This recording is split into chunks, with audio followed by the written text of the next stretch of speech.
Dan selanjutnya, mari kita saksikan kolaborasi Sarman dan Pancasila.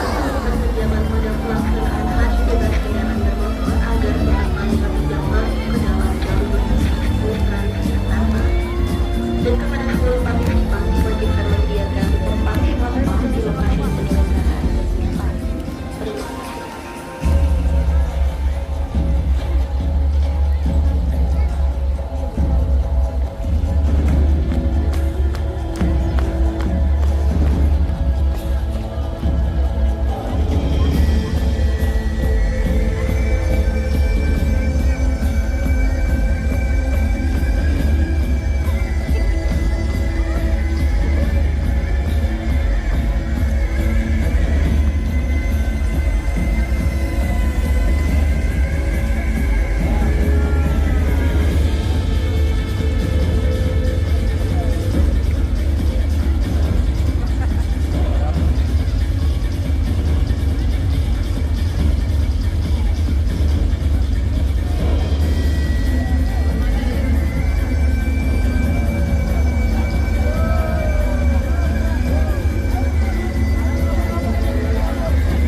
Sekali lagi kita berikan tepuk tangan yang meriah untuk seluruh pesulap dari MC dan juga para penari sanggar di DKI Jakarta yang tampil dengan sangat meriah sekali.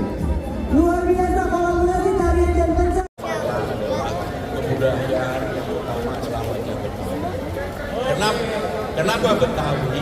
Karena undang-undang telah mengatur untuk itu, Undang-Undang Nomor 2 Tahun 2024. Dan yang paling penting adalah agar masyarakat Jakarta bangga akan budayanya, bangga akan Jakarta, dan menikmati bahwa Jakarta sekarang semuanya pelan-pelan kita rubah, kita perbaiki, kita buat aman, nyaman bagi semuanya, termasuk terutama bagi warga Jakarta sendiri dan pendatang. Biasa kalau bangga kita mau udah bangga, udah pengen manis, udah haru banget. Jadi ini tidak akan seperti ini aja, bukan sebuah semacam perayaan ya. Jadi acara-acara seperti ini tidak harus perayaan, tetapi harus ada di dalam masyarakat sendiri. Maka untuk itu di berbagai acara saya sudah mewajibkan, misalnya semuanya busana Betawi, termasuk ketika pelantikan penjabat saya wajibkan semuanya memakai ujung serong. Sehingga dengan demikian wajah Betawi bukan hanya untuk perayaan, tetapi memang ada di dalam masyarakat Jakarta. Sebagai simbolis, bukan hanya sebagai, biasanya kalau ramainya bulan Juni doang nih pas ulang tahun Jakarta gitu kan. Dan kenapa sekarang ini sudah bulan Juli acara seperti ini tidak tetap diadakan, nanti besok juga Jakarta perlu warna-warni,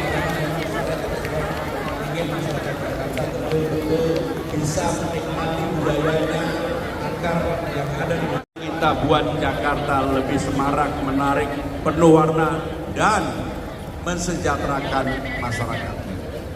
Demi menuju luar biasa kepada Kepala Dinas Pariwisata ada Pak Andika, juga Kepala Dinas Kebudayaan Pak Miftah. Pak, mari kita sama-sama ya Pak memajukan budaya Betawi ya Pak ya. dan juga kebudayaan yang ada di Jakarta. Hebatnya beliau. Ternyata masih ingin menikmati suasana di sini bersama-sama dengan para